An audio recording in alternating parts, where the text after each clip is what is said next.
Welcome students. Today we'll be doing chapter 15 from ELR, Painting the Breeze, written by Subhadra Sengupta. She is a well-known children's writer. She has authored over 25 books for children in genres including comic strips, ghost stories, historical fiction and detective stories. Some of her famous works are Satyajit Ray's Feluda Mysteries, The Criminals of Kailash and Ashoka. 3 of her books have won the White Raven Award at the Bologna Children's Book Fair. So, in this chapter, we will learn how an act of kindness can change lives. What role does an imagination play in changing an everyday object into a work of art? Read a story about a little girl and how she created art out of simple objects. So Parvati hummed as she walked. It was the first time in days that she felt like singing. So for so many days, Parvati was unhappy. She was sad. So first time she felt like singing. Parvati hummed. Hummed means sang in low voice. For 9-year-old Parvati and her older brother Lakshman. So Parvati had an older brother whose name was Lakshman. The last few days had not been easy. Their father lay ill, his body burning with fever, and even the herbs their mother had given him had not helped. So what was the reason for Parvati's sadness? Because her father lay ill and his body was burning with fever, and herbs, the medicinal plants which their mother had given, also did not help.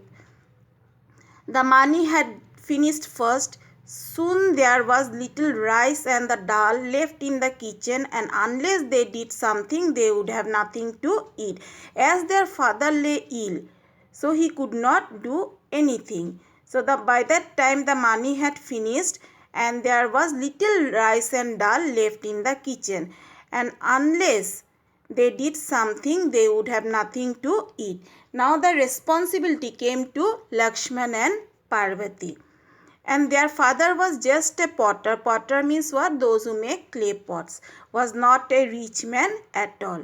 So it shows that they belong from a poor family. The only answer to the problem was for Lakshman to make and sell the earthen pots and pans.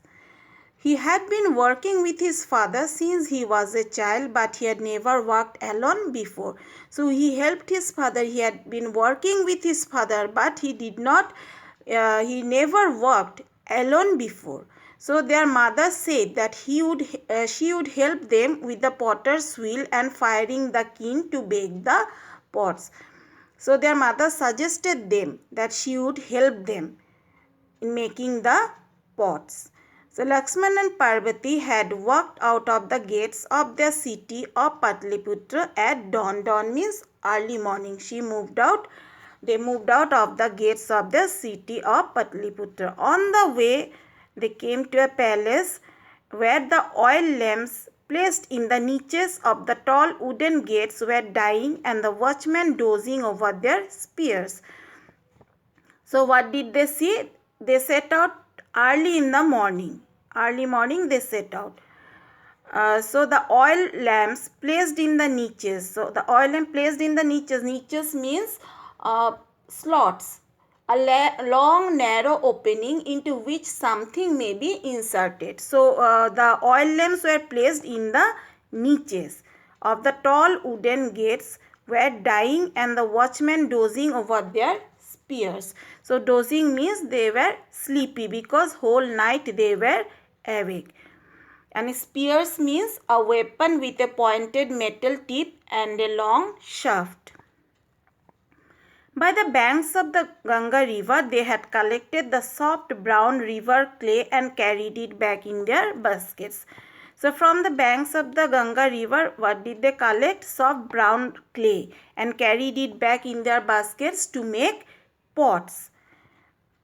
And they reached home. After they reached home, they had shaped them into water pots and cooking bowls, lamps, plates and vases.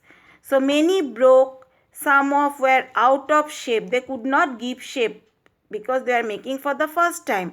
So many of the pots broke, some were out of shape, a few cracked when fired in the kiln. Kiln means oven. So, but enough were left to sell. So, yesterday they had bought rice, dal and vegetables with their own earnings. So, for the first time, they bought rice, dal and vegetables by their own earning. And that is why they were very happy. Parvati sang as she walked, sitting on the edge of the courtyard near the lane which went past their little thatched hut. Thatched hut means made of straw.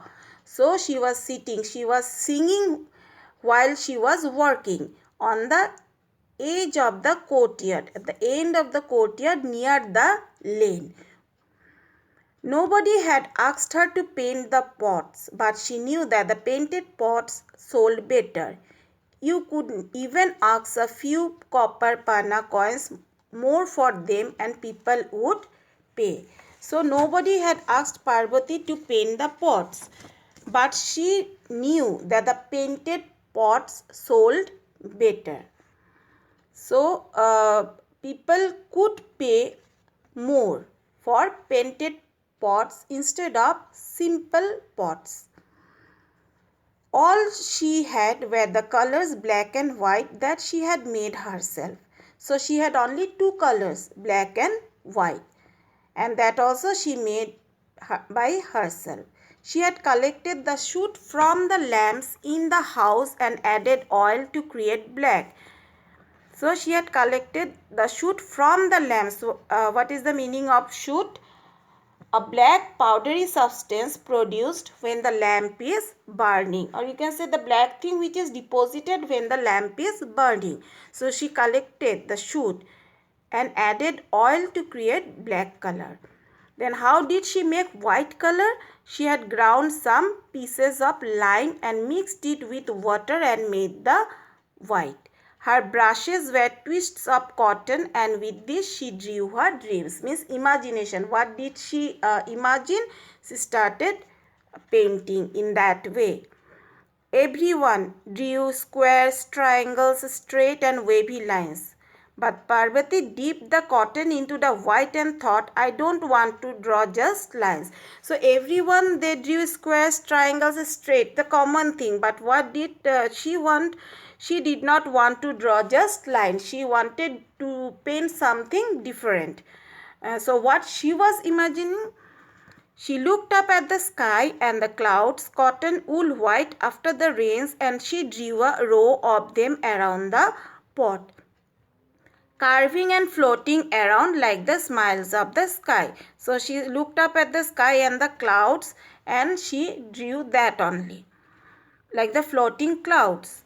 Pulling a plate closer, Parvati was startled by a red and black butterfly as it flew across her face and then fluttered down to perch on the yellow pumpkin flower on the courtyard hedge.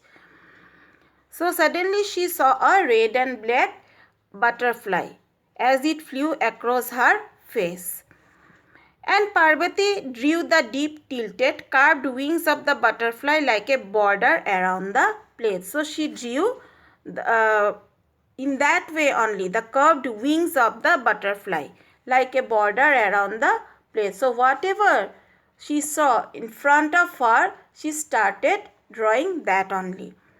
The clatter of horse hoofs, the clang of cowbells, and the creak of a bullock cart wheels made her look up. Suddenly, she was doing all these things, and suddenly the sound, the clatter of horse hoofs, clang of cowbells, and the creak of a bullock cart wheels made her look up. Suddenly, when she got the sound, she looked up.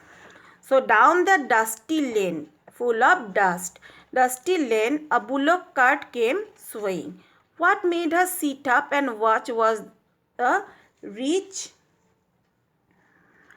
cloth covering the cart, the bright curtains, and there were two horsemen riding before it and two behind it. So when she saw, what did she see? The bullock cart was coming.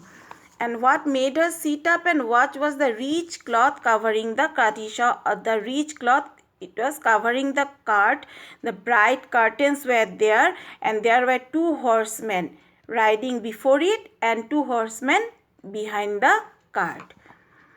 A noble lady, I am sure, thought Parvati. She had seen a few such carts drive by on the roads of Pataliputra, but she has never seen a cart with an escort of four horsemen before. So she was sure that it may be a she may be a noble lady, because she had seen before also by on the roads of Pataliputra. But she has never seen a cart with an escort of four horsemen before. She has seen a cart, but she has not seen an escort of four horsemen. Escort means convoy. So Lakshman came to stand beside her. "Look at the horsemen," he exclaimed with wide, admiring eyes. They were a magnificent sight. Their short spears glittered in the sun. Short spears, I have already told before, spears means a weapon with a pointed metal tip and a long shaft. So, and they were shining in the sun. Across their chests, over the short-sleeved tunics, were the cross straps to carry the quiver of arrows. So, across their chests, over the short-sleeved tunics, were the cross straps to carry the quiver of arrows. They were carrying the quiver of arrows. So, the broad leather belt was for the sword, and their headbands were tied across their foreheads with jaunty bows. So quiver, you know, portable case for holding arrows. Case for holding the arrows. And jaunty means expressing cheerfulness. So were tied across their foreheads with jaunty bows. Lakshman suddenly ran back to the house, calling, "Parvati, help me carry the pots outside." So suddenly Lakshman, he went inside and he called Parvati to help him carry some of the pots outside. Working quickly, they laid a row of pottery by the side of the lane and waited expectantly as the cavalcade drew nearer.